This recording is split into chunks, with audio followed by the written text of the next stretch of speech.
Hi everybody, Jason Smith here. Thank you for joining me for this episode of The Truth About Social Ads.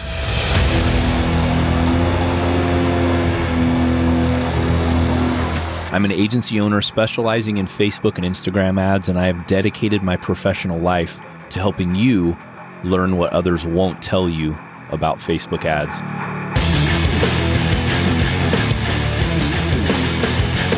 You know, I believe there's so much information that no one is sharing about Facebook ads and how you can fail and win running ads for your business and when it's time to hire an agency. That's why I'm here bringing ideas and information that can help you run successful Facebook and Instagram ads.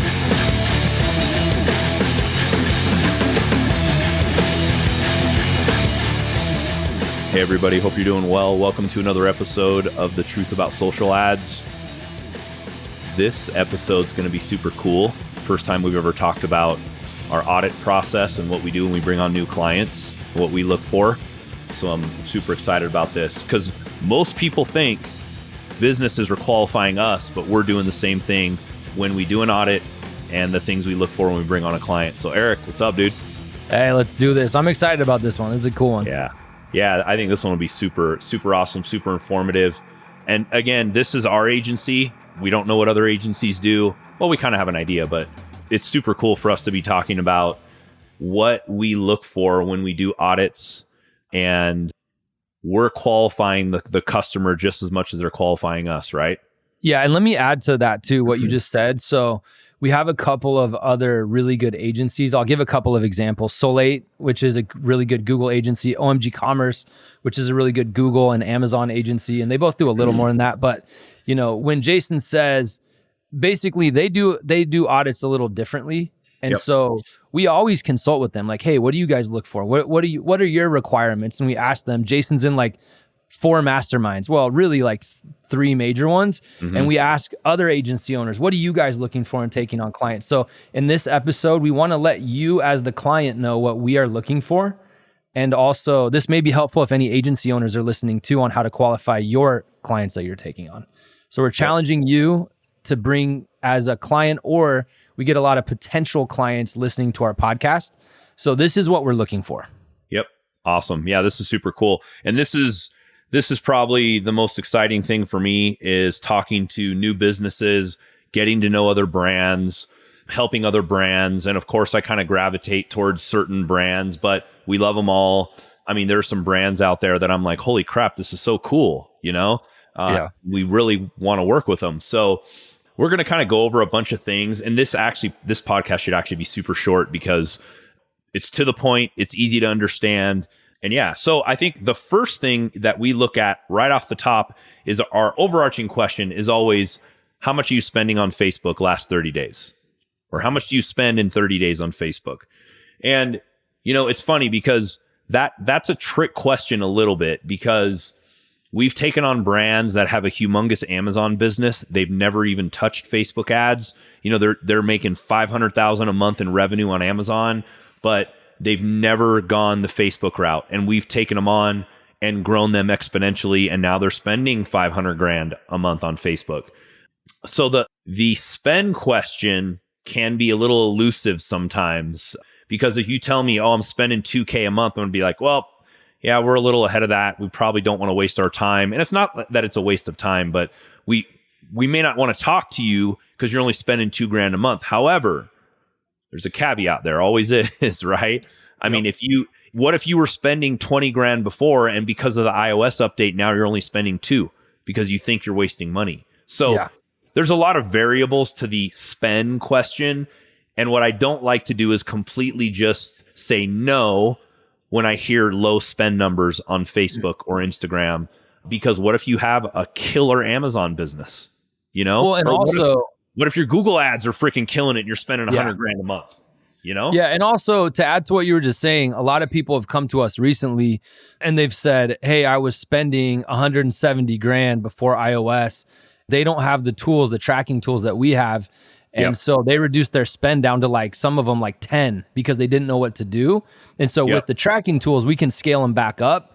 but we look at the past and, how much you've spent before. And that's why we ask that question. That's why we lead with that question, because it really gives us a good gauge of like, okay, you were able to have success before. And then we look at the factors as to why either you reduced the spend or, what changed essentially. Yeah, for sure. And when we get on an actual call, like the first kind of discovery call to see, there's a lot of other questions we ask, but we're just going to go over the key things that we look for immediately before we even get on that sales call and that discovery call.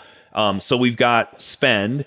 Then we always ask, do you have an agency running your ads right now? Are you running it in-house? Like, what's going on with your ads?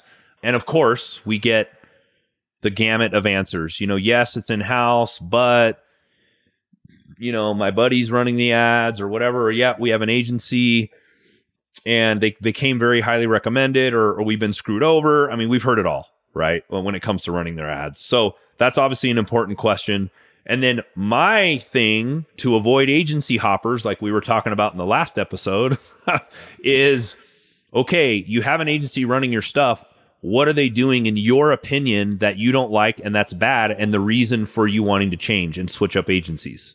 Yeah. And if they say like, oh, give me some answer like, oh, well, they're not getting the ROAS that we want. Okay, well, and then I go into other questions. Well, what's your AOV, right? What's your conversion rate on your site? And then there's a lot of other questions that I go into to find out if it's just them being agency hoppers, or if maybe the agency just doesn't have the tools to perform at a high level, right? And to get them to the next level. So, and it has nothing to do with them being a bad agency per se, but there's things like that I want to know. Anything you want to add to that? Just Eric? Real quick. Yeah, I want to add, if we go into an account and we see that your agency is doing an awesome job and you're frustrated, we're probably going to say no, because if you're not happy with them, you're not going to be happy with us. And why would we take someone on that your agency is doing an awesome job and you don't appreciate them? So, yeah, and we've done that before. We've said, hey, I think your agency's doing a great job. I think, well, I won't directly say you're the problem, but so I won't say that. Okay, so we've got that issue. Then it's kind of like, are you an e-commerce site? What's your actual product? And we get a lot of e-commerce. We get a lot of digital products. We got people who want to run webinars and all this stuff. But, and I'll just use e-commerce as an example. And it's like, hey, what's your average AOV? And you'd be surprised how many business owners don't know that answer. Yeah. Right? And like, let me go into Shopify real quick and check. If you have to do that, dude, something's a little, either you're just a super good delegator and you don't even want to know and you're just raking in money because that's great, or you just don't really know what's going on in your business. Yeah. And for anybody, like most people are going to understand what that means. I'll kind of reference digital products, but really there's leads, digital products, e-commerce, right? So we're mainly focusing on e-commerce, but one of the signs we look for, and this is actually a bad thing and a good thing, is if you sell a $60 product and your average order value is $60, that's a problem. That essentially means people are only buying one, and that means that your returning customer rates, depending on the product, totally depends, is usually going to be low. And the first thing we're going to say is, you're going to need some bundles. You're going to need to add in, instead of just 60, you're going to need to add in another product that people can, have an upsell to that's 30, which will take your AOV probably from like 60 to, let's say, 75 at least, because some people buy it, some people don't. So AOV is one of the first thing. Average order value is one of the first metrics we look at. Yeah. And it's actually even before what's your current return on ad spend, because if you have a $10 AOV, sorry, you ain't going to get to $500,000 in spend on Facebook.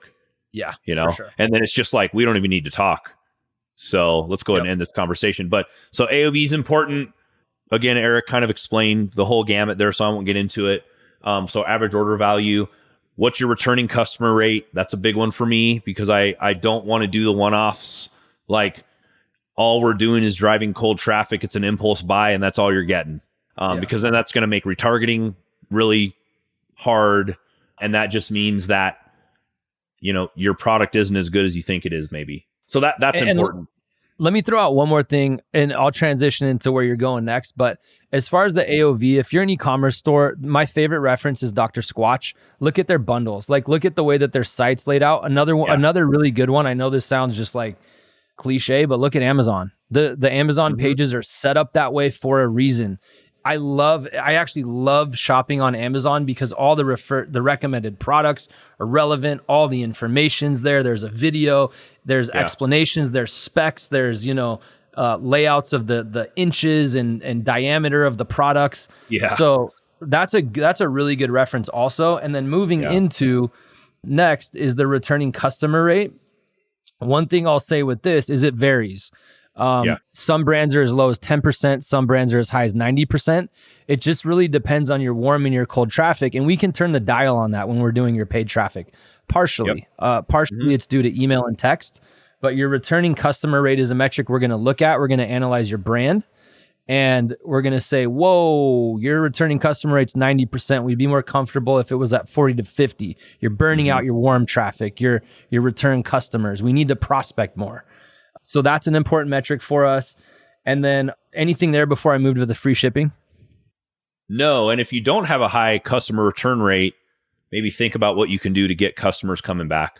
Yeah, definitely with sequences. And we have a lot of tools we refer our clients to as far as there's even tools that we talked to an app this week that does carrier triggers. So, UPS, FedEx, they'll use those as sales channels. We can, if you're listening and, you want more of those tools, we've got them. We've got a lot of really good tools and resources like Build, Grow, Scale to, help with those conversion rates and returning customer rates and all that. Oh, you know what? I did want to say one thing on bundles.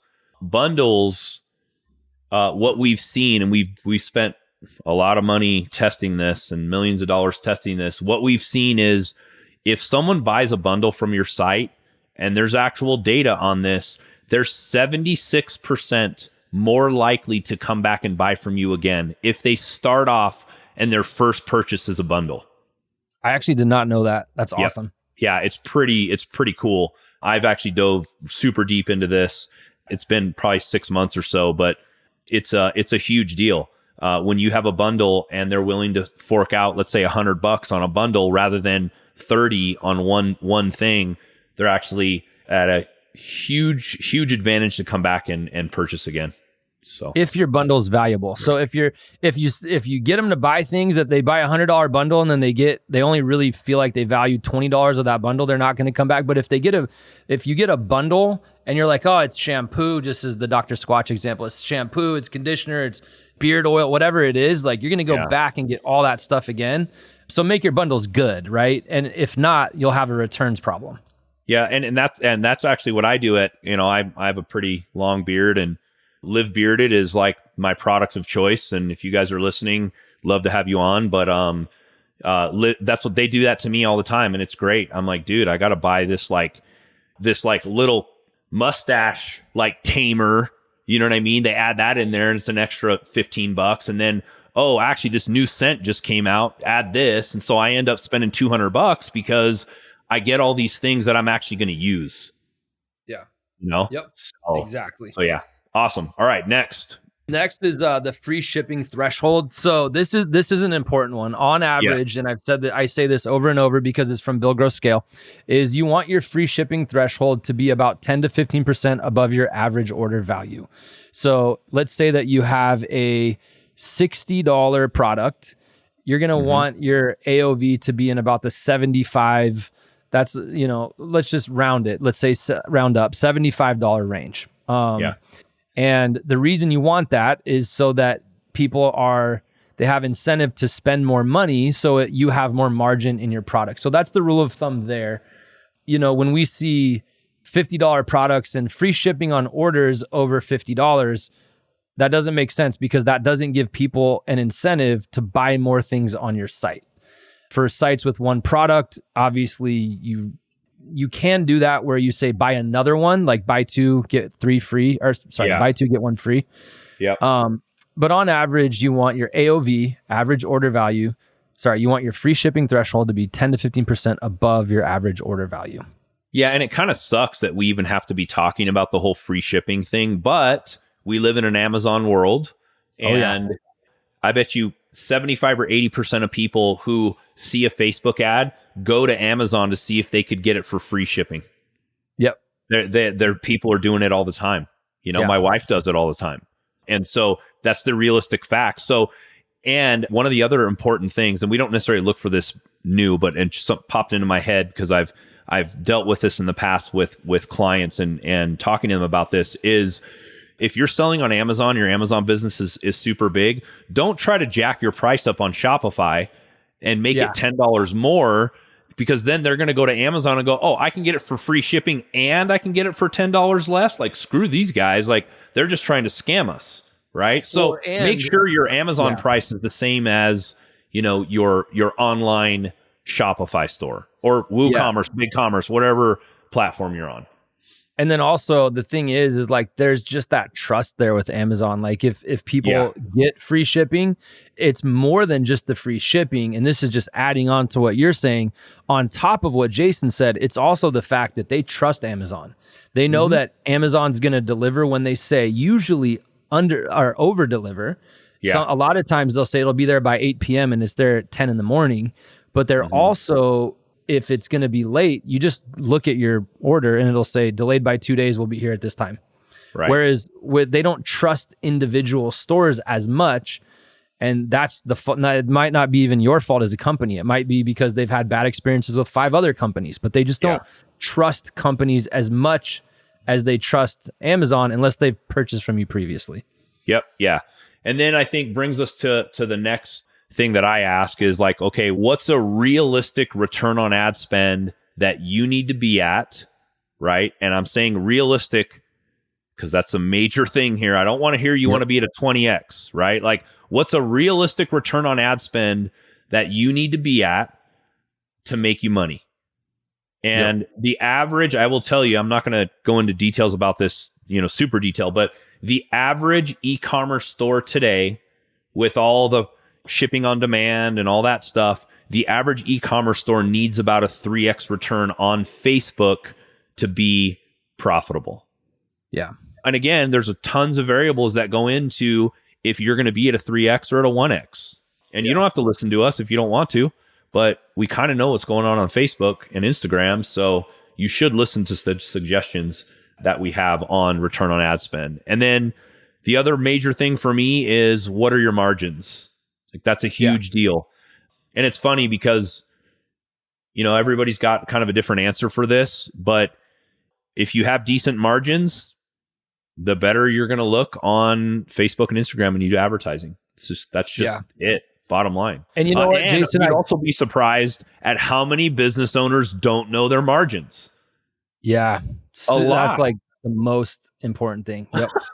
Well, I think it's this, but when you add in shipping, well, right, that's what I'm asking. Like, what's your margin with shipping and all the costs you incur, right? Like, what is it? And then, we could also adjust your AOV. If you have crappy margins, let's get some bundles going to bring up that AOV. Then you'll have more cushion. Yeah. So things like that.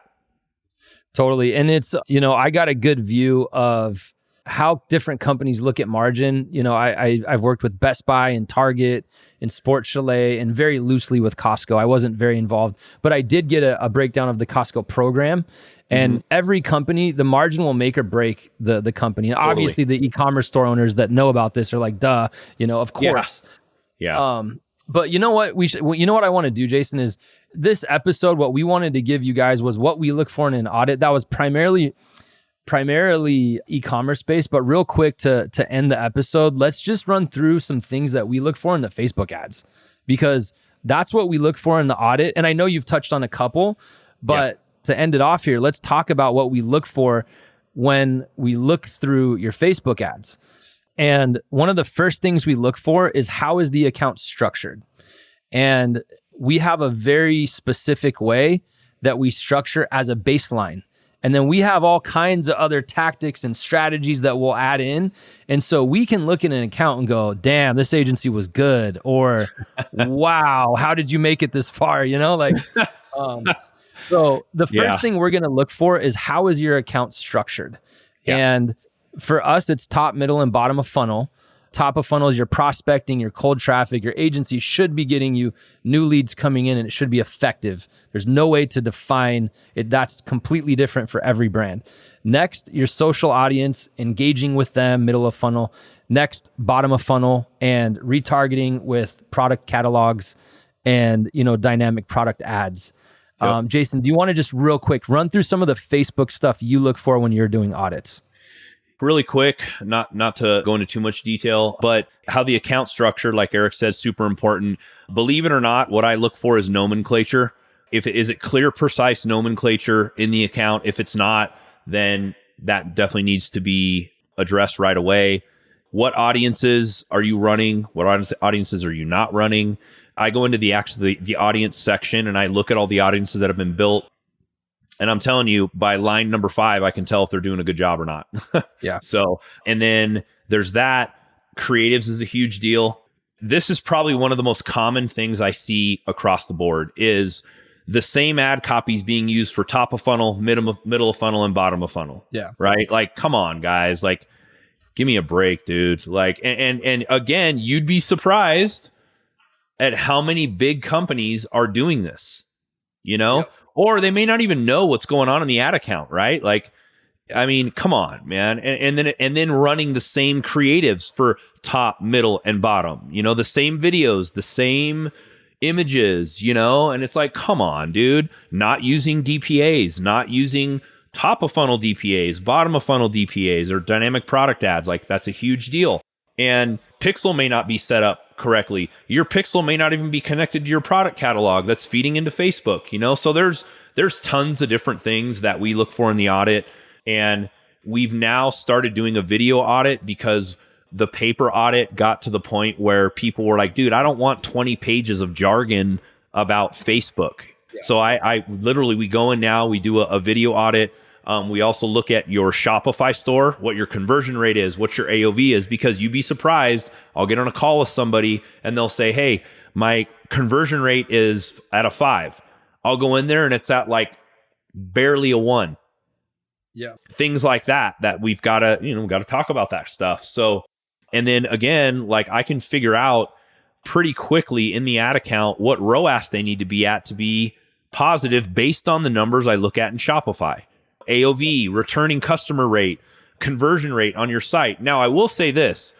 If your AOV is like $400, you can sustain your business with a lower conversion rate on your site because your AOV is so high. But if your AOV is $20 and you have a 1% conversion rate, it's going to be tough to like scale that out and get new customers coming in. So that's kind of what I look at as a whole. Again, each one of these things I look at and I dive deep. Most of our audits are about 30 minutes long on a Loom video. And then another thing that's super important that I look at too in the audit is your page load speed. How fast is your page loading on mobile? How fast is your page loading on desktop? That's a huge deal. Like, you could be losing 50% of your traffic if your page loads on mobile in 4 seconds. It needs to load in 1 second nowadays. We live in an impatient world. It's got to load super quick. And then we give you a nice, layout of everything. We kind of explain everything that we do, why we do it. And if we think your brand and your ads will be successful on Facebook, or if we can get you to the next level and all that kind of stuff, we kind of do a little bit of a growth plan in our audit as well. So that's pretty much the audit process, and it's freaking awesome. So, and let me add in one more thing before we finish. And you, on average, like 80+% of traffic on Shopify stores is going to be mobile. And so if your site's not mobile optimized really well, it's really going to hurt your conversion rate. So stuff like that. Yep. Yeah. And again, we've got an awesome resources for CRO. We've got some awesome resources for some really cool apps that make the whole customer experience a lot easier on Shopify, in general. But yeah. And so we're going to do something we've never done before. If anybody out there listening, business owner, agency, whatever, and you guys want an audit and you want to see what our audits look like and you really want an audit, you can go to our site and book an audit. But Eric, you want to tell them what the actual URL is going to be for the audit, or should they just look for it in the show notes? Show notes. We just we have it done, and it's a landing page, so it's not on our site. It'll be in the show notes, or you can go to our site, spotlightsocialadvertising.com, fill out the discovery page. But it'll be in the show notes. Just click here to book an audit. We'll have it towards the top of the show notes, and just click that link, book an audit. We'll jump on. We usually do a discovery call first, but we can jump on for 15, 20 minutes, go over your account, give us access. We'll do an audit for you and send back if it would be a good fit to work together. Yeah, that's awesome. So yeah, anything else you want to wrap up with, Eric? No, it's just what we're looking for, guys, is a good fit. We're looking for, not that we want other agencies to do bad, but there's a lot of bad agencies out there, and we're a good agency, and we're looking to get you good results. And we'll let you know if we feel like we can do that based on your account, and also based on how we get along. We're respectful, and we expect to be respected in return. And we build good partnerships. I can honestly say we have great relationships with almost all of our clients. We fired, I don't know how many, like 7 at this point, because they were not nice to our media buyers. And so I fired them. Yep. We want good relationships. And that's the whole point of an audit. It's to gauge whether it's a good relationship. And that's what we want, is to have good working relationships with partners that we work long-term with. Yep, exactly. Awesome. Well, hey, I don't think there's anything else left to say. If you guys want an audit, go to the show notes, book an audit. But hopefully you guys got some value from this episode, and can't wait for the next one. All right, man. Thanks for being on, Eric. Appreciate it. Thank you. All right, later.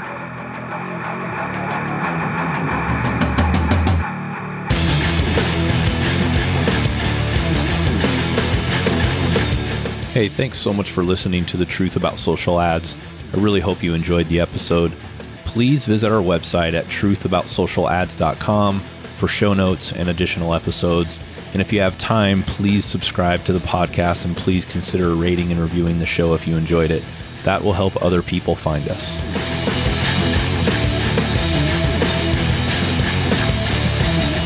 By the way, I would love to hear from you. Please send me an email at jason@spotlightsocialllc.com with your feedback, questions, or a topic you'd like me to talk about on the show. If you send me a question, maybe I'll read it on the show. See you later. Bye.